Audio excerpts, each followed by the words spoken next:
Bismillahirrahmanirrahim. Assalamualaikum warahmatullahi wabarakatuh.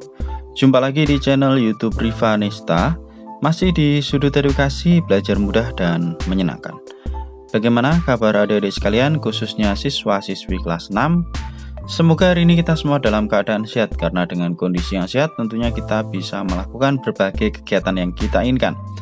Dan dengan kondisi yang sehat pula pastinya kita bisa belajar bersama untuk membahas materi dan juga soal-soal dari buku penilaian Bu Pena untuk SD atau MI kelas 6 ya. Yang mana kita masih di jilid 6A, tema 1, selamatkan makhluk hidup.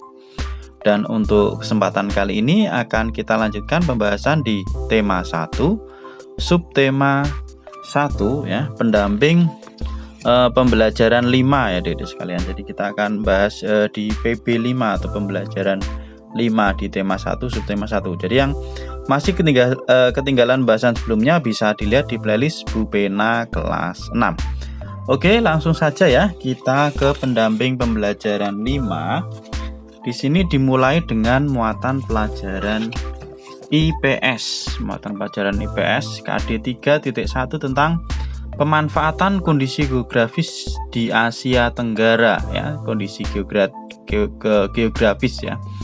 Jadi negara-negara di Asia Tenggara itu ada Indonesia, Malaysia, Singapura, Thailand, Filipina, Laos ya, kemudian ada Kamboja, Brunei Darussalam dan juga Myanmar ya, serta Vietnam. Nah, ini ada 10 negara di Asia Tenggara. Nah, kondisi geografisnya sebenarnya hampir sama ya, mirip-mirip, tapi tentulah ada sedikit perbedaan dari setiap negara tersebut. Nah, ini misalnya di Indonesia. Nah, di Indonesia itu dataran rendahnya sangat luas ya, sehingga dapat dimanfaatkan sebagai lahan pertanian dan perkebunan yang dapat menghasilkan padi, sayuran, dan karet. Nah, kalau kita bandingkan dengan Singapura ya, nah kondisi geografisnya itu karena sempit ya dibandingkan dengan Indonesia, jadi lahannya yang terbatas, maka di sini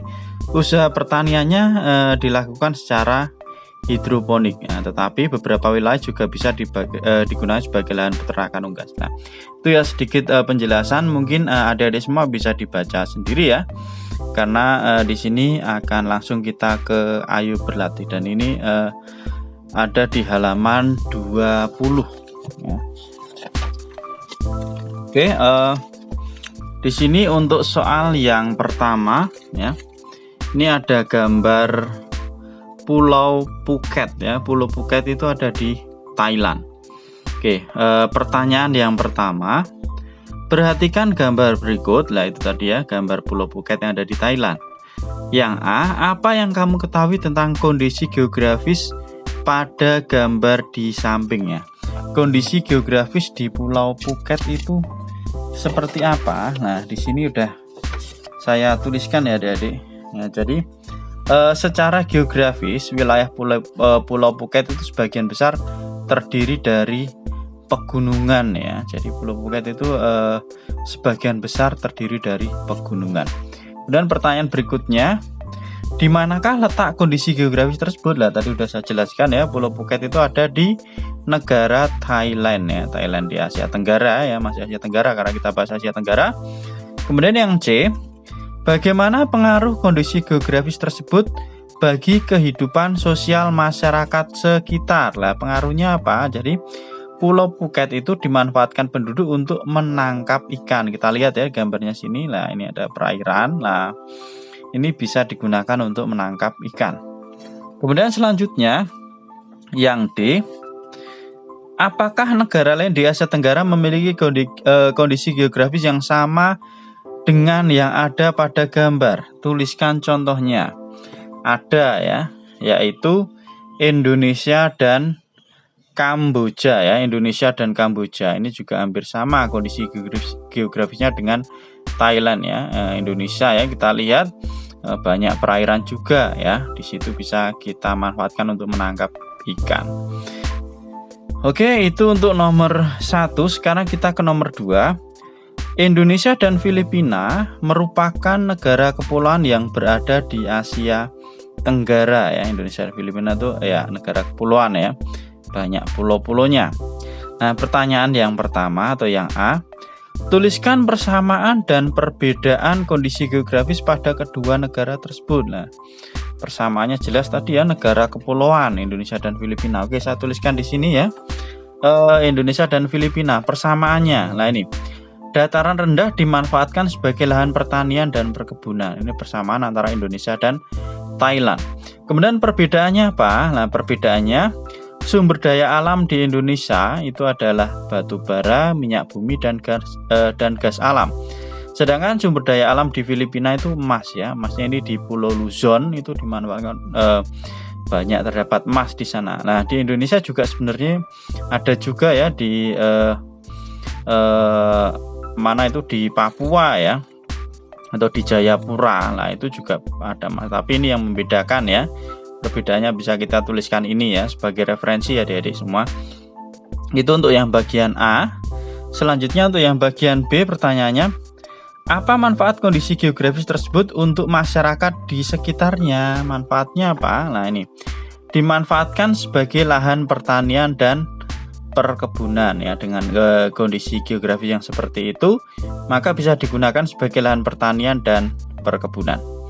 Kemudian yang nomor 3, kita diminta membuat tabel ya. Jadi buatlah tabel tentang kondisi geografis negara Indonesia dan Singapura serta manfaatnya bagi masyarakat di sekitar. Jadi nama negara ya, nanti tabelnya dibuat negara berarti Indonesia dan Singapura, kemudian kondisi geografis atau kondisi alamnya seperti apa, kemudian pemanfaatannya apa. Oke, di sini udah saya tuliskan adik-adik sekalian ya. Jadi negaranya ada Indonesia. Nah, kondisi alamnya ini Indonesia itu ada dataran tinggi dan juga dataran rendah ya. Pemanfaatannya untuk apa? Untuk pertanian dan perkebunan. Kemudian Singapura sana kebanyakan dataran rendah ya. Dan di sana pemanfaatannya itu untuk pemukiman dan perdagangan. Nah, itu untuk nomor 3 ya. Ini belum saya kasih nomor adik-adik sekalian. Jadi ini untuk soal nomor 3 ya, jawaban untuk soal nomor 3. Oke, untuk muatan IPS sudah kita bahas. Selanjutnya kita ke muatan pelajaran berikutnya, ada SBDP ya. Ini alat dan bahan pembuatan karya seni patung ya. Jadi karya seni patung itu termasuk karya seni 3 dimensi ya. Di materi sebelumnya udah kita bahas tentang karya seni 3 dimensi yaitu patung. Nah, selain plastisin, kita dapat membuat patung dari bahan-bahan yang dikelompokkan menjadi bahan lunak dan bahan keras. Jadi bahan untuk membuat patung itu ada bahan lunak ya, bisa dari bahan lunak, bisa juga dari bahan keras. Nah, bahan lunak itu apa? Bahan lunak adalah bahan yang empuk dan mudah dibentuk. Misalnya ada tanah liat, lilin, sabun, dan juga plastisin. Nah, tentulah memiliki kelebihan dan kekurangan ya, baik bahan lunak maupun bahan keras. Kalau bahan lunak itu kelebihannya jelas mudah dibentuk ya. Nih, tanah liat yang baik untuk bahan patung harus bersih dari kerikil, serta tidak ini syarat-syarat yang bisa digunakan ya untuk membuat patung ya. Nah, ini kemudian patung dari tanah liat memerlukan proses pengeringan yang relatif lama. Nah, ini termasuk kekurangannya ya. Akan tetapi patung tanah liat lebih mudah dibentuk sesuai keinginan pembuatnya. Jadi kelebihannya lebih mudah dibentuk, tetapi kekurangannya itu butuh proses yang lama untuk mengeringkan. Nah, itu kalau dari bahan lunak. Nah, kalau dari bahan keras sendiri ya, jadi bahan keras adalah bahan yang bersifat keras dan lebih sulit untuk dibentuk dan memerlukan teknik-teknik tertentu. Nah, ini ya, jadi kekurangannya lebih sulit untuk dibentuk, tapi tentunya nanti ada kelebihannya. Ini contoh bahan keras ada dari batu ya, batu berarti harus dipahat ya. Kemudian ada kayu jati, ada marmer. Nah, tetapi kelebihannya apa? Kalau dari bahan keras tidak perlu dikeringkan. Tidak perlu dikeringkan atau butuh waktu lama ya, seperti dari bahan lunak. Nah, itu kelebihannya. Selain dari bahan-bahannya, alat yang digunakan untuk membuat patung juga disesuaikan dengan jenis bahan yang digunakan. Nah, ini alat-alatnya ya. Kalau dari bahan lunak itu kita butuh meja putar dan juga butsir. Nah, ini Kemudian ada cetakan juga. Itu kalau dari bahan lunak, kalau dicetak menggunakan cetakan, atau kalau mau dibentuk bisa juga kita gunakan meja putar ini ya. Kemudian alat untuk membuat patung dari bahan keras itu ada palu dan pahat ya. Kemudian amplas ini untuk menghaluskan. Ini ya, adik-adik sekalian, tentang karya seni patung ya yang terbuat dari bahan lunak maupun bahan keras. Sekarang kita ke Ayo Berlatih di halaman 22 ya. Pertanyaan pertama, perhatikan gambar di samping ya. Dilihat di sini ya. Ada 4 buah patung ya. Ya, patungnya berbentuk buah.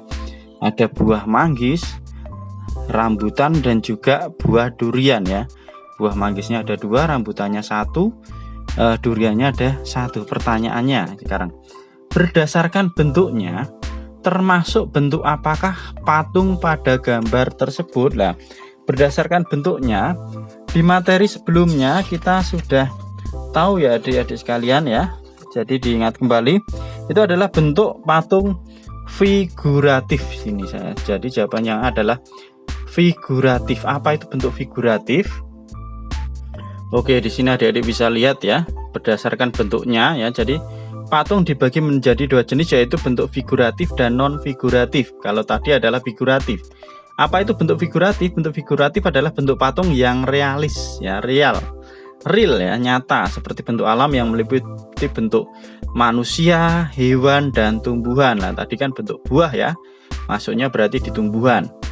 Kemudian patung ini nyata dalam perwujudannya, tadi nyata ya.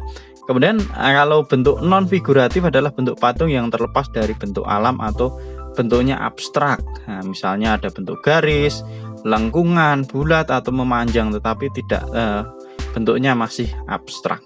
Itu ya, jadi berdasarkan bentuknya ada 2, yaitu figuratif dan non figuratif. Dan jawaban yang A tadi adalah bentuk figuratif.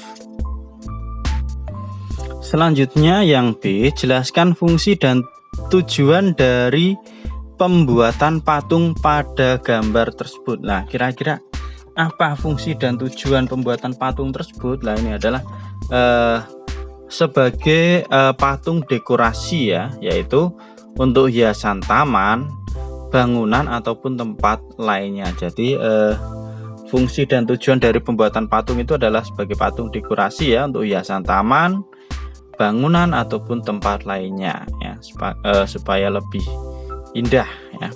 Kemudian pertanyaan yang C, jelaskan alat dan bahan serta teknik yang digunakan untuk membuat patung tersebut. Nah, alat dan bahannya, alatnya tadi bisa meja putar dan juga bujir ya. Ini. Kemudian bahannya bisa terbuat dari tanah liat. Itu adik-adik sekalian untuk nomor 1 ya. Selanjutnya nomor 2, buatlah karya seni patung sederhana bersama teman sebelahmu. Gunakan bahan tanah liat dan peralatan yang dibutuhkan untuk membuat patung tersebut. Nah, ini adik-adik sekalian bisa membuat ya bersama temannya, atau mungkin bisa dibuat sendiri ya. Misalnya membuat vas bunga atau apa, cukup dari tanah liat dibentuk sendiri. Oke adik-adik sekalian, mungkin sampai di sini dulu ya untuk pendamping pembelajaran 5. Untuk pendamping pembelajaran 6 akan kita bahas di video berikutnya. Terima kasih sudah meluangkan waktu untuk belajar bersama. Mohon maaf bila ada kekurangan. Silahkan pertanyaan atau saran bisa dituliskan di kolom komentar untuk kita diskusikan bersama-sama. Saya rasa cukup sekian dan saya akhiri. Assalamualaikum warahmatullahi wabarakatuh.